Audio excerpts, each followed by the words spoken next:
오늘의 사연.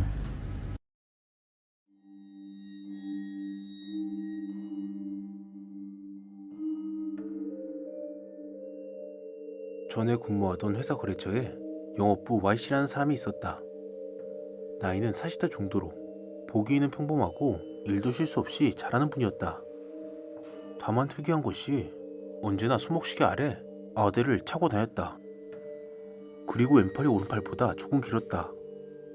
첫 대면 때부터 신경이 쓰였지만 신체적인 특징이니만큼 굳이 물어보지는 않고 지냈다. 그 이유를 듣게 된 것은 함께 일하고 몇 년이 지난 후에였다. 한 프로젝트를 마치고 우리 회사와 Y씨네 회사가 합동으로 회식을 가지게 되었다. 마침 내 자리는 Y씨 옆이었는데 일 얘기나 잡담으로 이야기꽃을 피우며 즐거운 시간을 보냈다. Y씨는 나보다 한참 나이가 많은 분이었지만 소탈하고 좋은 분인데다 영업할 때만이 아니라 사석에서도 무척 말을 잘하셨다.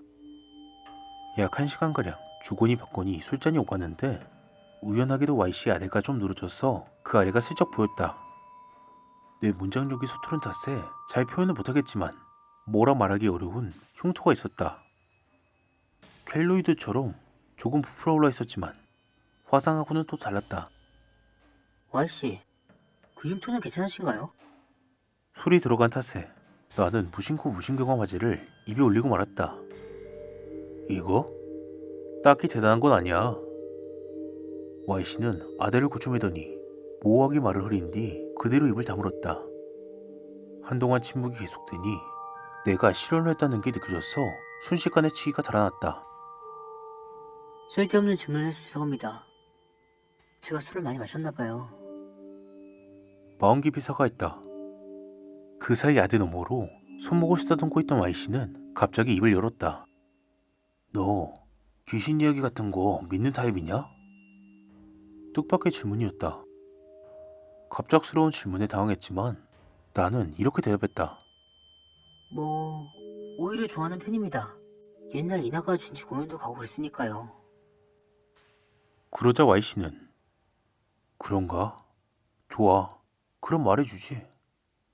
라며 천천히 상처의 유리를 풀어놓기 시작했다. Y씨는 고등학교 시절 여자친구와 함께 담력시험을 하러 간 적이 있다고 한다.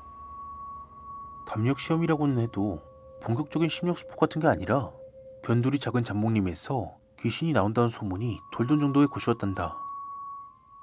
Y씨는 방과 후 여자친구와 함께 잠목림에 가봤지만 그럴듯한 건 전혀 없었다. 속은 듯한 기분이었지만 흥미진 곳의 작은 토리와 사당을 발견했다. 제대로 관리되지 않은 것인지 사당은 여기저기 나무가 썩어 들어가고 있었다. 하지만 그것뿐이었다. 담력 시험이고 뭐고 실증이 난 Y씨는 여자친구에게 별것도 없네 뭐 이제 그만 돌아가자 하고 말을 걸었다. 그러나 여자친구는 어째서인지 사당 앞으로 가더니 당연하다는 듯 문을 열었다. 뭐야 이게? 이거 봐. 이거. 안에는 부적과 촛대 그리고 어째서인지 재단 위에 돌이 올려져 있었다. 크기는 주먹만 하고 딱히 별다를 것 없이 어디에나 굴러다닐 법한 돌이었다. 여자친구는 사당에 손을 넣더니 아무렇게나 돌을 치어 Y에게 내밀었다. 저기 기양원고 기념품으로 이거 가져갈까? Y씨는 여자친구에게서 돌을 받았다. 그만두자. 바보 같잖아. 그리고 나서 원래 자리에 돌려놨으면 좋았을 텐데 Y씨는 돌을 수반으로 던져버리고 말았다. 담력시험은 그것으로 끝이 났지만 큰일이 일어난 것은 그 다음 날이었다. 전철을 타고 통학하던 Y씨는 그날도 평소처럼 역에서 여자친구를 만나 둘이서 전철이 오기를 기다리고 있었다. 플랫폼에 들어서자 여자친구의 상태가 어쩐지 이상해 보였다. 술 취한 것 마냥 비틀비틀거리며 당장이라도 쓰러질 것만 같았다. 야, 위험하잖아. 컨디션이 안 좋기라도 한 거야? 걱정하는 Y씨의 물음에도 여자친구는 괜찮아. 잠깐 어지러워서 그래. 괜찮아. 라고 대답할 뿐이었다. 하지만 구름거리는 여전히 비틀거리고 있었다. 비틀비틀대던 여자친구는 그만 몸의 균형을 잃더니 선로로 떨어질 것 같은 모습이었다. 위험해! Y씨는 왼손으로 여자친구의 팔을 잡고 떨어지려는 것을 겨우 막았다.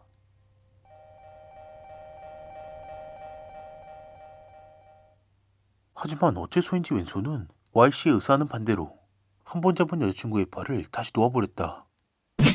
여자친구는 그대로 선로에 떨어져 역에 진입하고 있던 전철에 치이고 말았다.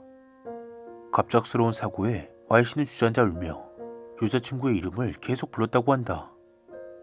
불행 중 다행으로 주변 사람들이 Y씨가 여자친구를 도우려 했다고 증언한 덕분에 사건은 불행한 사고로 처리되었다.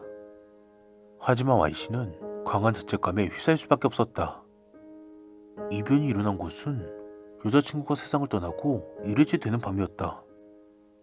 침대에 누워 잠을 청하던 Y씨는 심한 숨막힘에 눈을 떴다.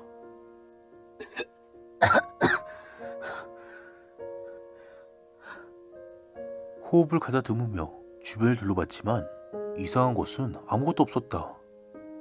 다시 옆으로 누워 자려 했지만 또 숨이 막혀 깨고 말았다.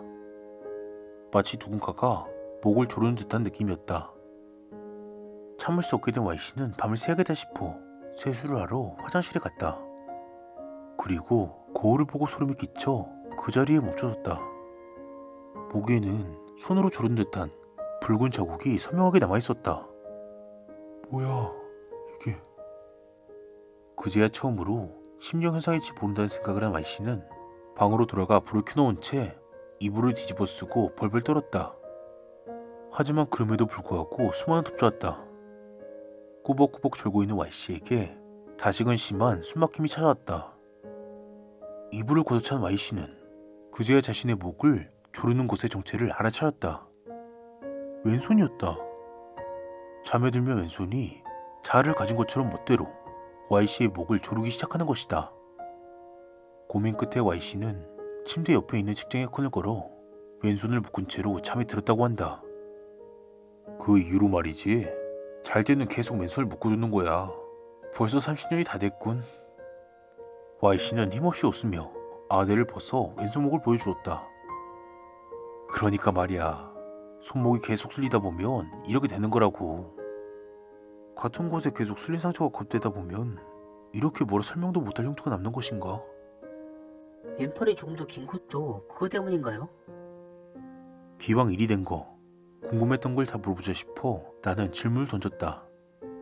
아마 그렇겠지. 이럴 줄 알았으면 오른손이랑 양 발목도 묶어두고 잘 걸 그래다 싶어. 그렇게 말하며 Y씨는 평소처럼 꿀꿀 웃었다. 식빙고 같은 건 받아보셨나요?